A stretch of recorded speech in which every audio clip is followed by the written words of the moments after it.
Today's story is about the most haunted mines of Bristol, where this is the rumor that 5,000 miners were killed brutally in that mine, until today their souls wander there and eagerly waiting for their justice. So let's begin now. So this story is about Diana and Jack. These people were such a couple that wherever they saw danger, they used to reach there first. That means they were very adventurous. So Jack and Diana went on a trip in winter's vacation and were staying in a guest house in Bristol, and the caretaker there was repeatedly asked what such adventures were there. There is some type of place where we can go at night, so he was telling them the names of different places. But he said that I will tell you the name of each place.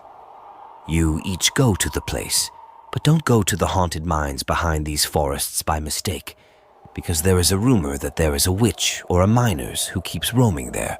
Sometimes someone says that there is a miner's soul here. Sometimes someone says that there is a man's soul. Sometimes there is a woman's soul. Jack and Diana got most excited after hearing the story that there is a witch living there. We have to go and see her. So at midnight they left to go there. Actually, it was not so exact. They left the place at around 8 o'clock. By the time they reached there, it was around 10 o'clock. As they reached there, they saw that the entire area was in fog. There was only fog in the entire area. Nothing was visible. Jack and Diana were holding each other's hands very tightly, because in the fog, anyone can lose at any time, and even if you listen to the voice, you will probably not be able to find him, because there was so much darkness there. It was pitch black and fog from above, but they were not able to see or feel anything there. Those people are standing in the famous haunted mines for a long time, but still, they are not feeling anything. It is a bit strange, and when Jack and Diana are roaming around there completely. At that time, Diana was just saying, but Jack was not saying anything. He was very quiet. Don't know what had happened suddenly, but Jack was not saying anything. Jack was not even visible, because there was so much fog. He was just holding hands, so Diana thought that perhaps he was feeling cold. That is why he was not saying anything. His body was also shivering, so she thought that perhaps he was feeling cold. Then Diana says, Jack, that you are also feeling cold and around these mines. We can't even see anything or feel anything. We have wasted all our time by coming here. It's okay. Let's go home now. So they sat in their car. After sitting in the car, they left for home. That is, it was their guest house. As soon as they reached home, after eating some food, they fell asleep. And now, it was about 2:30 in the night. Suddenly, Diana heard some crying. It seemed that it was the sound of a man crying. He opened his eyes and saw that there were many men standing in his room. All of them were crying. These were the same miners for a long time. Then Diana looked towards Jack, and Jack was there. He was sitting there, and she suddenly asked Jack, Jack, who are these people? Jack said that when we had gone to that area, it felt as if many people had come inside my body. As soon as it was midnight, when this happened, all these people started coming out of my body. All of them were hidden inside my body. We should never have gone to that haunted mines. We made a mistake. After all these incidents happened, Jack and Diana, even today, the mental state of these people does not work properly because they actually saw more than 25 miners in their room that night who looked lifeless but were very scary. But because they were victims, they didn't harm them, and suddenly at midnight they disappeared, and immediately Jack and Diana packed their bags and came back to their house and never went even near that area.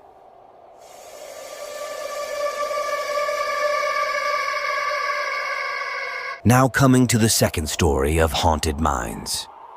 Above the scary story, and this story is not very old, it is from 2018, only when some children from a school had gone camping in Bristol, and they were in the same guest house itself, because it was a famous guest house of that place, and some 500 meters away from that haunted mines, and some children from that school. There were 5 to 6 children who were very naughty and horror freaks. They knew very well that we were just 500 meters away from that mines where 5,000 people had been killed, so thoughts were coming to their mind that we come here first time, so we have to explore that remote area. There were 5 boys in this group, but 2 of them were the smartest boys, whose names were Brian and Sunny. Then Sunny made a plan that if you have come so far, then come and see it once. Is this place really haunted or not? Let's go and see it once, and then they make a plan that it is only 15 minutes away and 500 meters away. So we will leave tonight when everyone goes to sleep. We will leave from there. So at night, all the teachers sent all the children to sleep, and when all the children slept, then after some time the teachers also slept. Then at that time, Sunny and Brian woke up. It was around 11 o'clock in the night. They also called their other 3 or 4 friends, woke them up and told them that it was time to go and come back quickly. No one would know anything. Then those 5 children left their rooms and reached their death's area. It took them only about 15 minutes to reach. It did not take much time, but as soon as they reached there, they saw that there was a lot of fog here, and actually a long time. Mines always remain surrounded by fog at night. It is not just a long time, it is something like this. They remained trapped there in the cold. Nothing was visible, but still, they roamed the whole area thoroughly. They could neither hear anything nor see anything, whether there was any human being here or there was no one there, not even the sounds of anyone crying. Then Sunny said, "Hey man, what kind of a place is this? Nothing can be seen here. Forget being visible. We can't even feel anything here. Then why do we stay here and leave anyway? If the teachers came to know, then we would probably get scolded severely." Then those 5 students left from there, and when they had come a little distance after a long delay, suddenly someone threw mud on Sunny from behind. Sunny suddenly stopped, looked back and saw that there was no one behind him. Then again he started walking a little further with his friends, and someone threw mud from behind. He stopped again, and as it was happening, there was no one behind him. It was invisible, but someone was definitely throwing mud at him. Once his friends themselves asked him, "What is all this happening with you? Why are you stopping again and again?" Then Sunny said, "Hey friend, someone is throwing mud at me from behind. I don't know who is here." All his friends started laughing that, "Hey, what is he talking about? We just came here to explore. There is no one here. If there is not a human being, then who will throw mud beyond you?" But Sunny said that I am not joking. I am telling the truth. This time I am not in the mood for joking at all.